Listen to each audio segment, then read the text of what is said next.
একটা পোলা তার মারে প্রশ্ন করছে, আচ্ছা মা, সারা শরীরের চামড়া কাইটটা জুতা বানাই দিলে মারে নাকি ঋণ শোধ হইব না? আচ্ছা, একটা মায়ের কাছে কি সন্তান এতটাই ঋণী?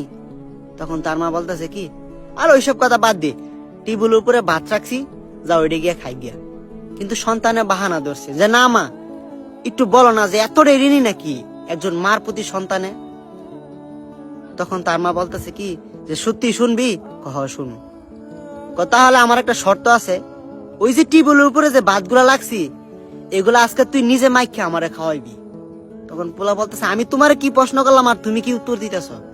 বলতেছে যা, ওই তোরা যেটা বলছি এটা কর, তাহলে তুই উত্তর পাওয়া যাবি। তখন বলতেছে কি সত্যি? কহ। তখন ওই ভাতগুলো আইন না পোলা মাইখা তার মার মুখের মধ্যে দিছে। দেওয়ার পরে মা একটুখানি খাইয়ে ওই তার পোলারে প্রশ্ন করছি যে আচ্ছা, ওই যে গাছের আগার মাঝে যে বসে আছে এটা কি রে পুত? তখন তার পুতে বলতেছে কি, কেন মা, এটা হলো কাক। তারপরে মা আবার ভাত খাইছে। দ্বিতীয়বার আবারও ছেলে তার মার মুখের মধ্যে ভাত দিছে। ওই ভাতটা খাইও তার মা আবারই প্রশ্ন করছে যে আচ্ছা পুত, ওই যে গাছের আগার যে বসে আছে এটা কি? তখন তার ছেলে বলতেছে কি, তোমার না বললাম যে এটা কাক। আবারও পোলা মার মুখের মাঝে ভাত দিয়ে দিছে।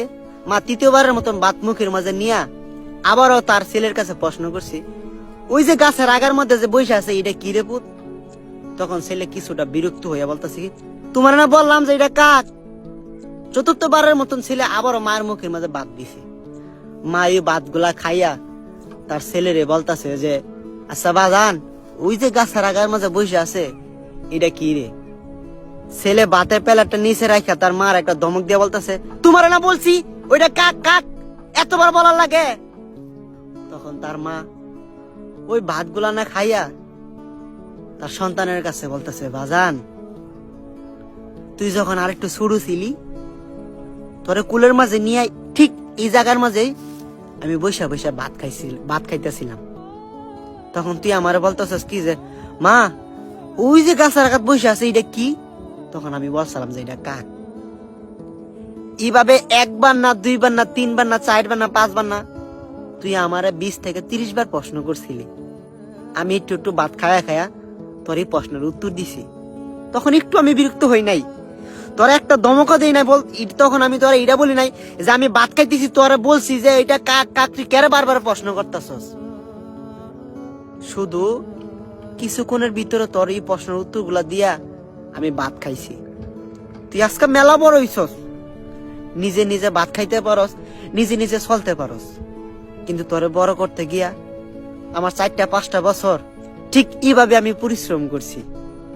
আর রাতে যে কি কষ্ট করছি তোরে নিয়ে পেটে রাখা যে কি কষ্ট করছি ওইটা আমি নাই বললাম। ঠিক এইভাবেই একটা মা তার সন্তানের লালন পালন করে বড় করে, এই কষ্টগুলাই করে। তখন ছেলের আর বুঝতে বাকি হয় নাই যে তার মা কি বুঝাইতেছে।